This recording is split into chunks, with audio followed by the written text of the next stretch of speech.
আসসালামু আলাইকুম। আজকে আপনাদের দেখাবো রিয়েল এস্টেট পোস্টার কীভাবে তৈরি করতে হয় ক্যানভা দিয়ে। তো আমি ক্যানভা চলে আসলাম, একটা ফ্রেম নিলাম, এখানে একটা বিল্ডিংয়ের ফটো নিয়ে নিচ্ছি। তারপর এলিমেন্টসে গিয়ে আমরা এখানে একটা শেপ নিব।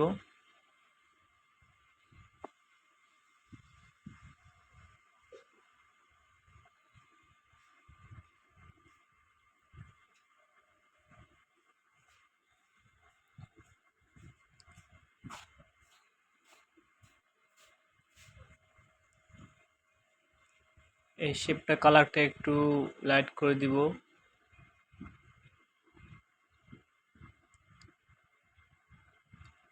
এখন আমরা এখানে একটা ফ্রেম নিব।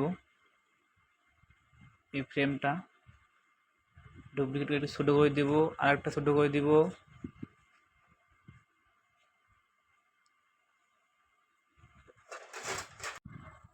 এখানে এখন এখান থেকে এলিমেন্টসে একটা ছবি নেব আর কি। ছবিটা ফ্রেমে বসিয়ে দেবো, তিনটে ছবি নেব, তিনটে ফ্রেম বসানোর জন্য।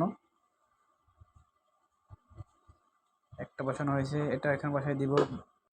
তিনটে ফটো এখানে দিয়ে দিব, এই লাস্ট এটা এখানে দিব।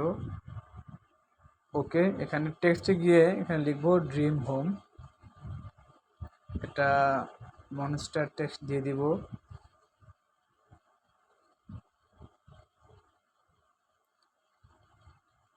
এখন এখানে একটা আন্ডারলাইন দিব, আন্ডারলাইন।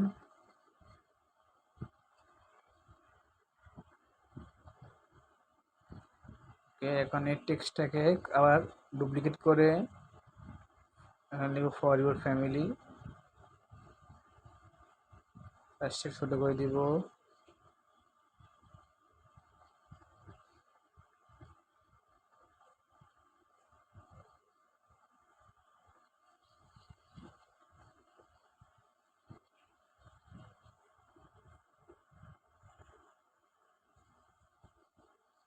আপনারা চাইলে এরকম পোস্টার ডিজাইন খুব সহজে ক্যানভা দিয়ে করতে পারবেন, খুব ইজিলি। কারণ ক্যানভা দিয়ে যে কোনো ডিজাইন খুব সহজে করা যায়, আপনারা চাইলে করতে পারবেন।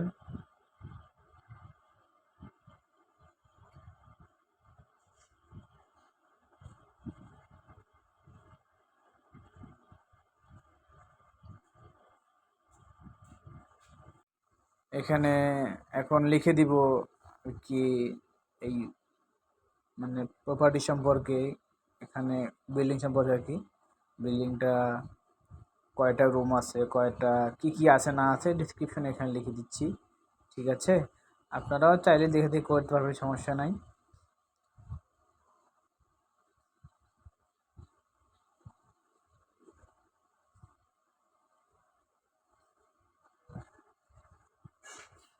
যারা গ্রাফিক্স ডিজাইনে কাজ করেন, তারা ক্যানভা দিয়ে মানে শুরু করতে পারবেন।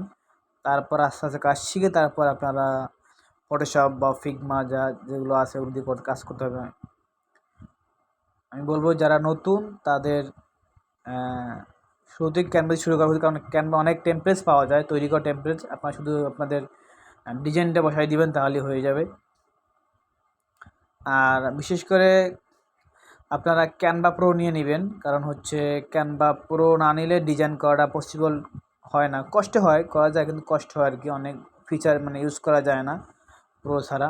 তো আপনারা প্রো নিয়ে নেবেন, খুব অল্প দামি প্রো পাওয়া যায়।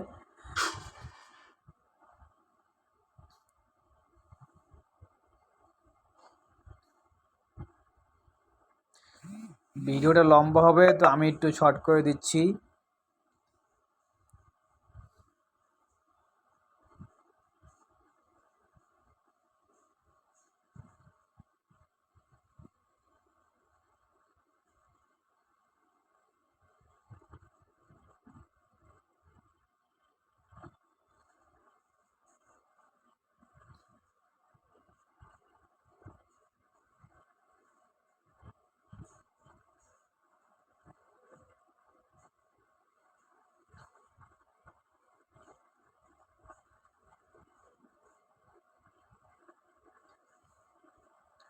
জাস্ট মোটামুটি হয়ে গেছে, ডিজাইনটা একটু বাকি আছে।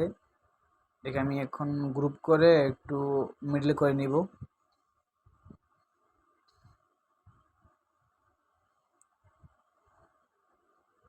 ওকে, মিডল করে নিলাম।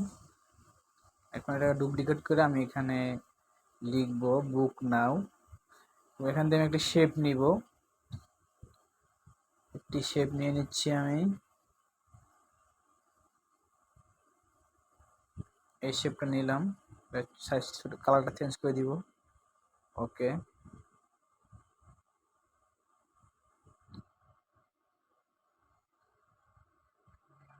এটা সাইজ ছোট করতে হবে।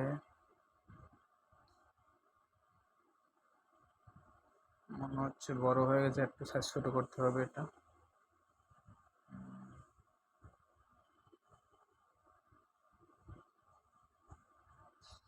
ওকে, এখানে এখন আইকন বসাতে হবে, কালারটা চেঞ্জ করে দিচ্ছি।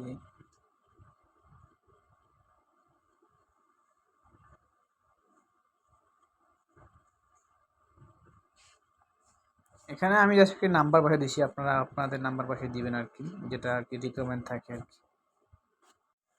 আমি দেখানোর জন্য একটি জাস্ট নাম্বার বসিয়ে দিচ্ছি, আপনারা আপনাদের ক্লায়েন্ট বা বাইরের রিকোয়ারমেন্ট অনুযায়ী নাম্বার যেটা দিব ওটা দিয়ে দেবেন। এখানে আমি জাস্ট শুধু দিয়ে দিচ্ছি।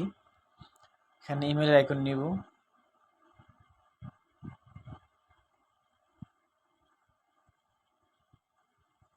এটা কালার চেঞ্জ করে দিচ্ছি।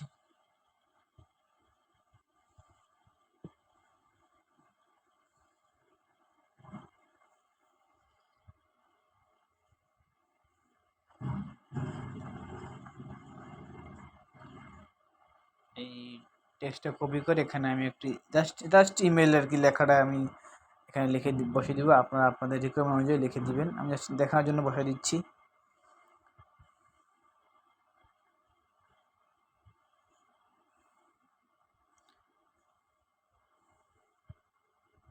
আপনারা চাইলে এটা অন্যভাবেও করতে পারেন আপনাদের ইয়া অনুযায়ী।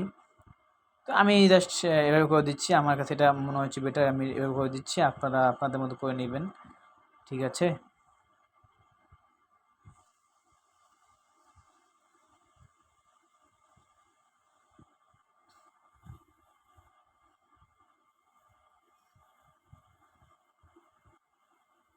আমাদের এখানে কাজ প্রায় শেষ, অল্প কিছু কাজ বাকি আছে।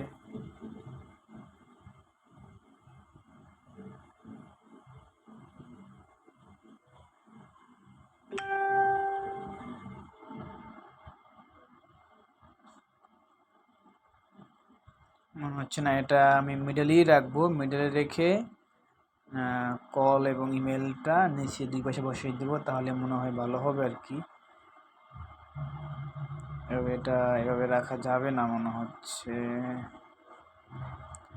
এই বুক নাওটা এটা আমি মিডলে করে দিলে মনে হচ্ছে ভালো হবে, না কি করব।